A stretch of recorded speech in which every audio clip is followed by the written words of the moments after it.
अभय रहो भय छोड़ के तजी भय मान पदार्थ, अपने तक कोई नटे बीचे में सर्पार्थ।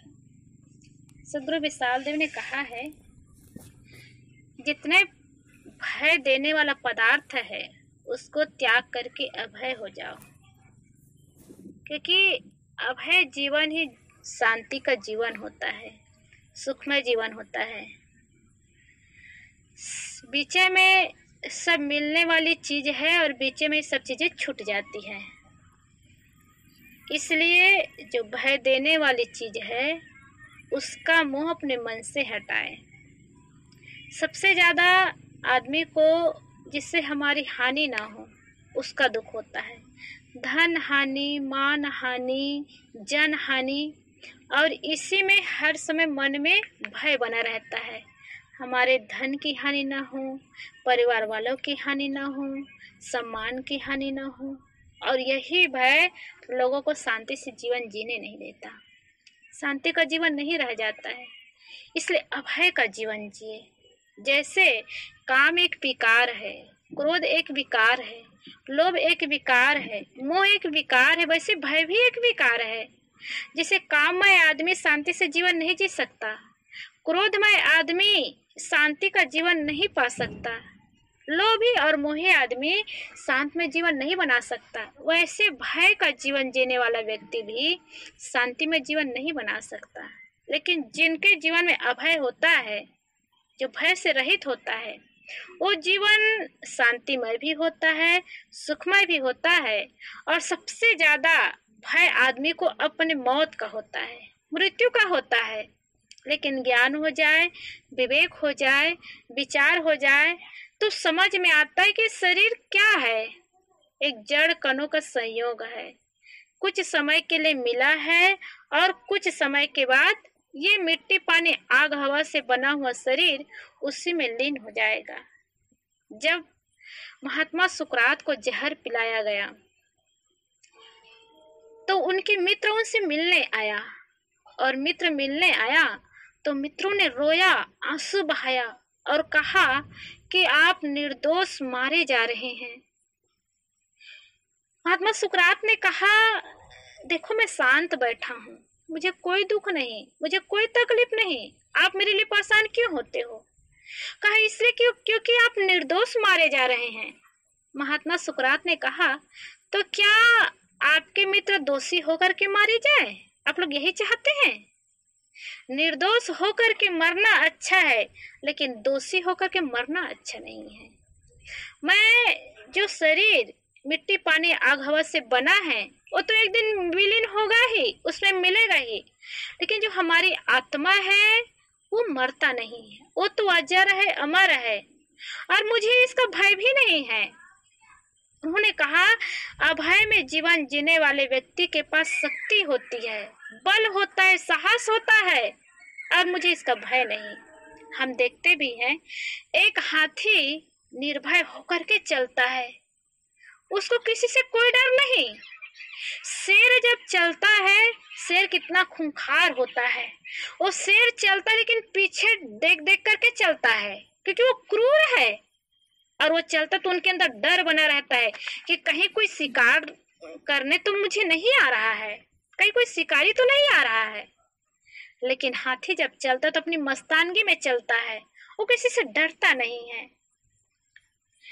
तो महात्मा सुकरात ने कहा कि जो अभय का जीवन जीता है उसके पास शक्तिशाली जीवन होता है, शक्ति आती है, बल होता है, इसलिए अभय का जीवन जिए। जब रविंद्रनाथ टैगोर जी को उनके दुश्मन मारने आए और हाथ में छुरा लेकर के आया, जब हाथ में छुरा लेकर के मारने आया और रविंद्रनाथ टैगोर जी के पास आकर के खड़ा हो गया, उन्होंने कहा, तुम्हें क्या करना है, तुम क्यों आए हो? उन्होंने कहा, मैं तुम्हें मारने आया हूँ। उन्होंने कहा कि कुछ समय ठहरो, मैं एक विशेष जरूरी पत्र लिख रहा हूँ, जब पत्र लिख लूं तब मुझे मार लेना। जो उनको मारने आया था, जो दुश्मन के रूप में आया था, पीछे हाथ में छुरा लेकर के खड़ा है, और रविंद्रनाथ टैगोर जी इतना मस्तानगी में ऐसे पत्र लिख रहे हैं मानो उनके साथ कुछ होने वाला है कि नहीं है। कोई डर नहीं, कोई घबराहट नहीं, और मस्त होकर के आराम से पत्र लिख रहा है। जो उनको मारने गया था वो मन में सोचता है, पीछे मारने के लिए हाथ में छुरा लेकर के आदमी खड़ा है, लेकिन ये तो इतने मस्तानगी में पत्र लिख रहा है, इनको कोई डर नहीं, और ऐसे व्यक्ति को मैं कैसे मार सकता हूँ। जब वो पत्र पूरा किया और पत्र पूरा किया फिर उस व्यक्ति की तरफ मुड़ के देखा तो व्यक्ति क्या करता है, छुरा को उनके पैर में रख देता है और पैर में रख करके खुद अपना सिर उनके पैरों में झुका लेता है और कहता है, आप जैसे महात्मा को मैं मार भी कैसे सकता हूँ, जिनके अंदर डर नाम की चीज नहीं है। डर किसका होता है, हमारा शरीर न छूट जाए, हमारे शरीर से मानवीय संबंध न छूट जाए और उस संबंधों से हमारा प्रेम न टूट जाए, इसलिए तो डर होता है। और यही डर आदमी को जीने नहीं देता है। आज कोरोना नाम की बीमारी जी, इस कारण लोग कितना डर रहे हैं, डरते जा रहे हैं। अरे जब मौत का समय आएगा तब तो मरना ही होगा, और इसमें डर करके हम कितना बच सकते हैं, क्या बचा सकते हैं।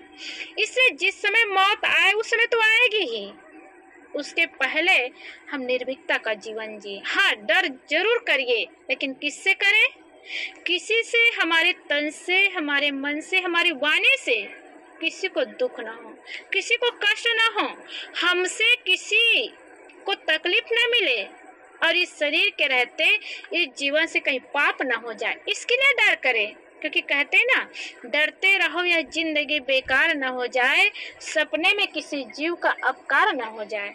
इसलिए इस जीव से डरते रहे कि सपने में भी किसी जीव का अपकार ना हो और तन मन और वाणी से किसी को कष्ट ना हो।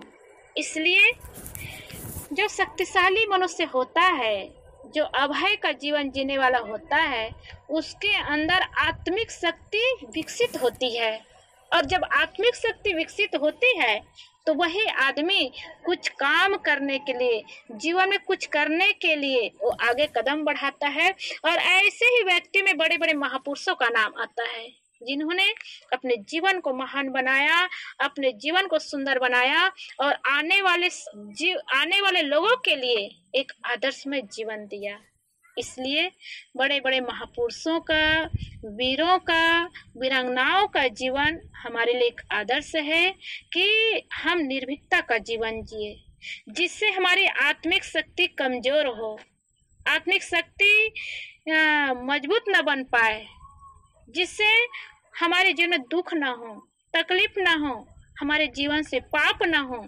ऐसे काम न करें और आगे कदम बढ़ाते जाए, तन से, मन से, वाणी से जीवन को, मन को पवित्र और निर्मल करते जाए, जीवन सुंदर बने।